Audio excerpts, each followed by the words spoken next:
જોઈ જો આપણું સકડીવાળું કટર કઈ રીતનું હાલે છે. ઝાર વાયુ છે ને ઝાર ઊભી છે, તમને દેખાય છે લીલું ઊભું છે, અને એમાં આપણે કટર મારીને એને વાવાય એવું કરી દેવાનું છે. તો વિડીયોમાં બન્યા રહેજો ને હું તમને બતાવું કઈ રીતનું આપણી કટર હાલે છે.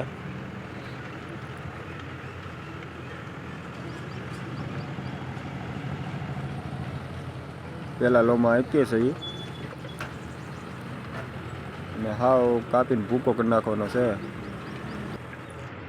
પહેલો લો મારવાનું કારણ એ કે પડખે છે ડુંગળીનો પાળો, એટલે પાળો નથી ભાંગવાનો અને લીલું બધું કાપી નાખવાનું છે. એના માટે પહેલો લો મારેલો છે. પછી આપણે બીજા લોમાં નાખવાનું છે. તો ખાસ કરીને વિડીયોમાં બના રહેજો ને વિડીયો પૂરો જોઈજો, તમને ખબર પડે કઈ રીતનું આપણું ટ્રેક્ટર હાલે છે.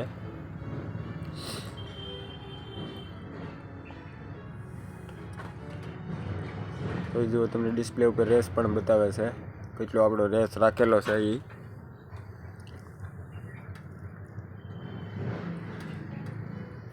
ને લીલું છે, આપણે આગલા ટાયર ડૂબી જાય એવડું લીલું છે.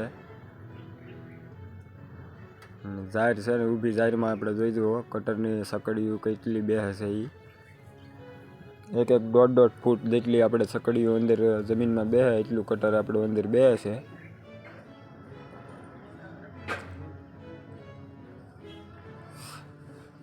જોઈ જુઓ આગળ જરીક પણ ઝાર ન રહે એ રીતનું આગળ તમને ક્લીન કરીને બતાવીએ.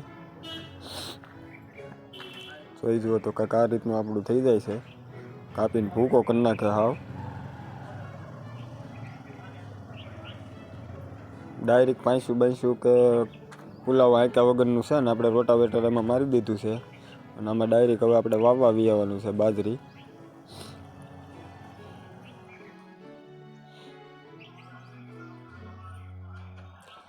જેટલા જણા વિડીયો જોવો છો એટલા જણા સબસ્ક્રાઈબ કરજો, લાઈક કરજો અને શેર કરજો.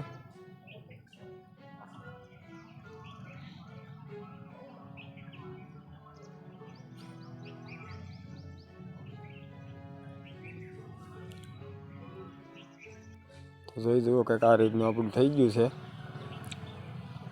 આવું ક્લીન કરી નાખ્યું છે ને એક પણ ઢેફું નથી, અને બધે લીલું હતું એ બધું કાપી નાખ્યું છે ને હાવ ક્લીન કરી નાખ્યું છે. ને હવે આપણે આમાં આવી આવવાનું છે બાજરી વાવવા.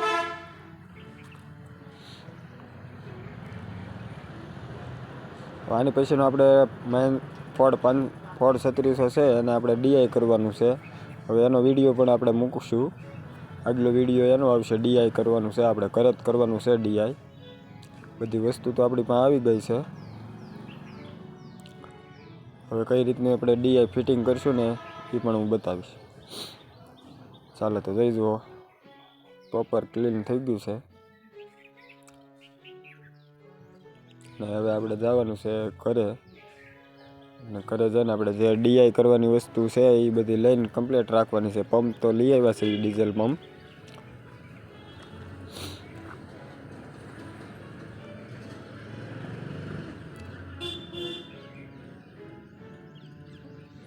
ચાલો તો વિડીયો કેવો લાગ્યો લાઈક કરજો, શેર કરજો અને સબસ્ક્રાઈબ કરવાનું ન ભૂલતા.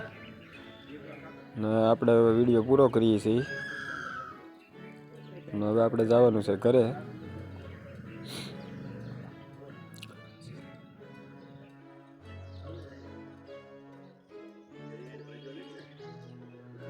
સારું હાલો તો જય મહાદેવ, આપણે વિડીયો પૂરો કરીએ અહીંયા.